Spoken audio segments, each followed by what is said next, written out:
I'm Nancy Norman with Weekly Wisdom. Well, we're continuing our study based on the book called Working with God by Gardner Hunting. And Gardner Hunting says that there are laws, spiritual laws, that we must obey to live happy, successful, wonderful lives. You and I know that we live in a spiritual universe, and that spiritual universe is based on spiritual law. Oh, we are so aware of our everyday laws, our material laws, the law of this material world. We know that if we exceed the speed limit, that we're likely to be called over, pulled over, and given a ticket.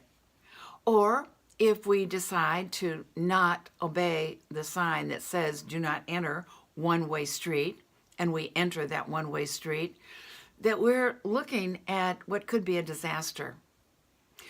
Everything in life is based on law.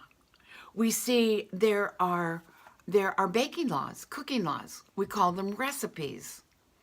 For instance, a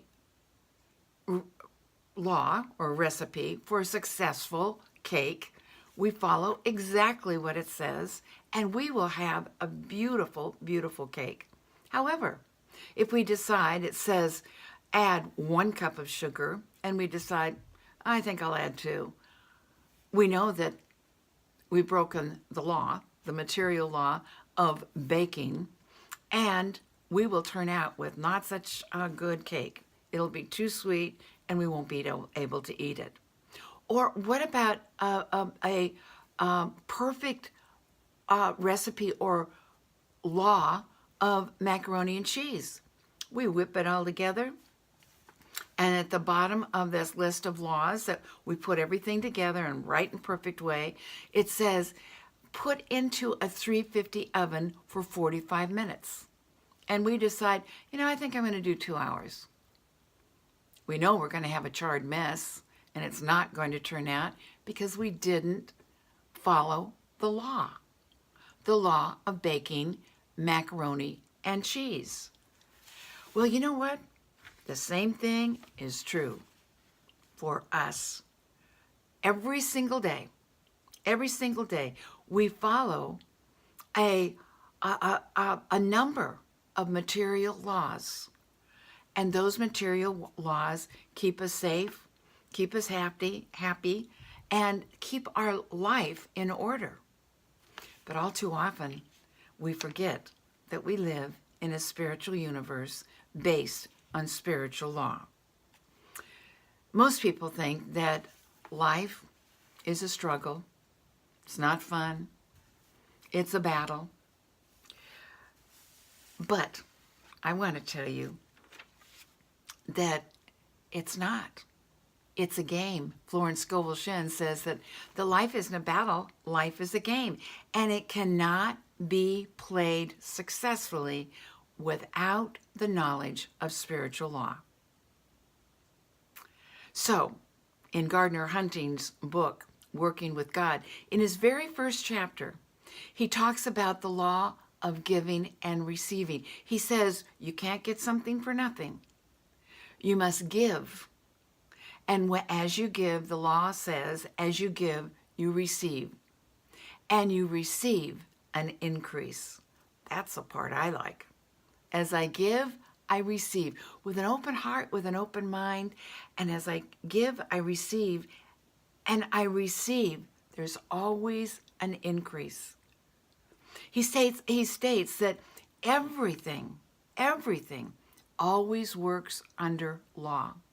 Any place, every place, wherever, now and forever, everything, anything works under law. Today, I want to just share with you a few thoughts about the law of thinking and belief, because it is always at work. What we think, what we believe, is what we create in our lives. In Unity, we say, thoughts held in mind produce after their kind. Or another thought is, where thought goes, form follows, or form follows thought. We create our lives by the dominant thoughts and beliefs that we hold in mind. There's an old saying that says, what you believe, you shall receive. What you doubt in thinking, what you doubt in belief, you will do without. What you believe, you shall receive. What you doubt, you will do without. Now, I want you to notice that I use the word dominant thought. Dominant thought. For we have thousands of thoughts that go through our minds every single day. Thousands. In fact, it is estimated that there's about 50,000 thoughts that go through a person's mind in one day, 50,000. So we're not talking about all those little thoughts that pop up every so often. Continually are popping up. We're talking about the dominant thoughts, the dominant beliefs, the ones you focus on and spend time day in and day out, hour in and hour out, minute in and minute out. Now, if we're aware of how important our thoughts and beliefs are, we have hopefully changed the ones that are causing us some problems.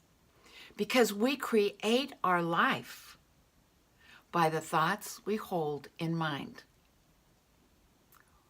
Thoughts held in mind produce after their kind. The dominant thought that you are thinking day in and day out, you're creating that, and it shows up in your life. The dominant thought, the dominant belief, you're creating that. So what we say is change your thought, change your belief, and you will change your life. So I want to ask you, what are your dominant thoughts? What are your dominant beliefs? Do you believe that you have to be sick and miserable? Do you believe that you're unworthy of happiness, health, wealth, success? I don't believe that about you. I don't believe it about me, and I don't believe it about you. Because we are magnificent, divine, individualized expressions of God. Just think about that. And He gave us everything we need before we even came into this world. So I want to give you a couple thoughts to think about and a couple things for you to change your belief system. I believe that your birthright is for happiness, health, wholeness, and prosperity. Now, to change a thought, maybe you're experiencing not feeling so well.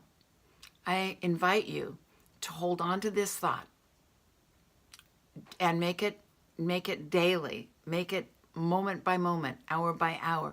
God is my health. I can't be sick. I am whole, well, perfect, and complete, exactly as God created me to be. Write it out. Say it out loud. Make that your dominant thought.